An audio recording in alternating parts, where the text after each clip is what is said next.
British Prime Minister Rishi Sunak shocked political pundits today with a major shakeup of his Conservative government. In a highly unusual move, former Prime Minister David Cameron was named Foreign Secretary. It's rare for a former Prime Minister and a non-lawmaker to take a senior government post. The government said Cameron will be appointed to Parliament's unelected upper chamber, the House of Lords. Questions have been raised about Sunak's choice, given that Cameron's legacy remains deeply contentious.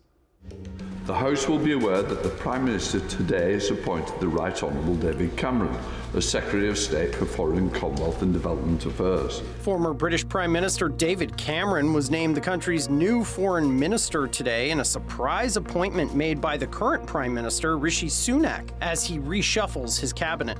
Well, I know it's not usual for a Prime Minister to come back in this way, but I believe in public service.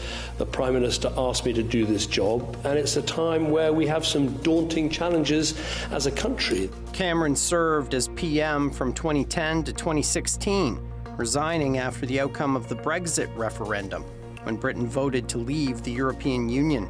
His unexpected return to politics comes after he spent the last 7 years writing memoirs, pursuing business dealings, and criticizing Sunak's leadership. On the whole, as an ex-Prime Minister, I've tried to keep quiet about politics, stay out of politics. But look, of course, I've disagreed with some individual decisions. But politics is a team enterprise. I've decided to join this team because I believe Rishi Sunak is a good Prime Minister doing a difficult job at a hard time. Sunak's office says King Charles approved giving Cameron a seat in Britain's upper legislative chamber, the House of Lords, allowing him to return to government as a minister despite no longer being an elected member of Parliament. I think he left under a bit of a shadow, didn't he, in 2016, just after the referendum, so it's interesting to see him coming back. He's been on the rock for a while. I guess that's perhaps a PR stunt in itself.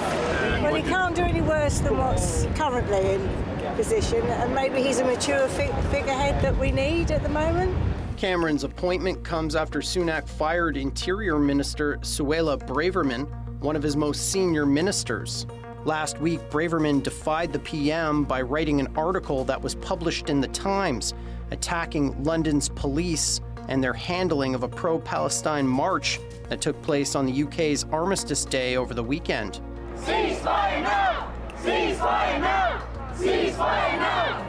Suella Braverman's words just made me want to come out more because I think she's very hypocritical. Armistice Day is supposed to be about the end of the war, and this is exactly what people are here for. We want to see an end to the war in Gaza. Suella Braverman's comments have caused a lot of division, and it's a shame because, I don't know, what we're seeing here at this march is so many people being really grateful to see Jews here, loads of Jews really grateful to be part of a collective of other people.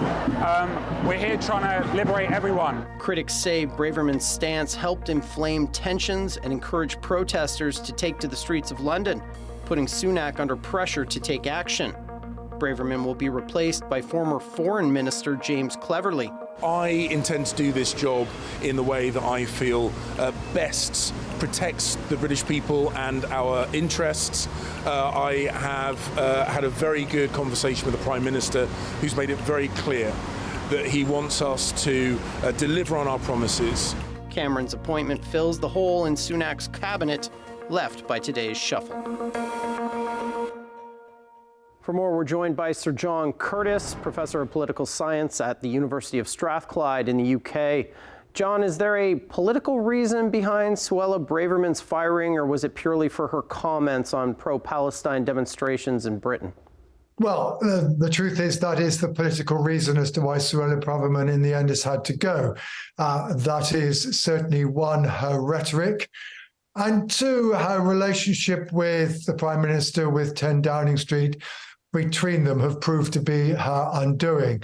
The comments that have caused objection perhaps were not so much the ones that suggested that those who participated in the pro-Palestinian marches in London were simply engaging in a hate march, but actually her remarks a few days earlier in which she suggested that being homeless was a lifestyle choice and suggesting that the providing tents to those who are living on the streets is something that should be banned and people could be prosecuted for.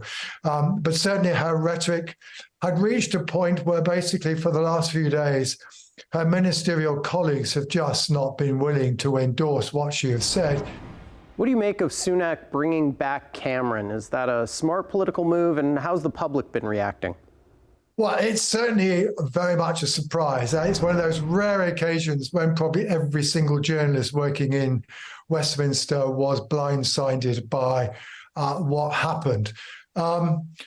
Is it a popular political move? Well, of course, it's early days. We've had one instant poll that, of course, opposition voters don't think is a good idea. Frankly, you could ask them whether any Conservative politician should be put into office, and they'll say it's a bad idea.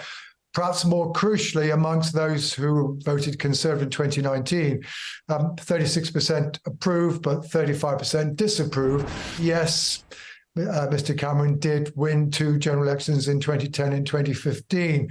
But of course, he is the person who held the Brexit referendum, argued to remain inside the European Union, and then failed. So it's not obvious that this was an electoral move.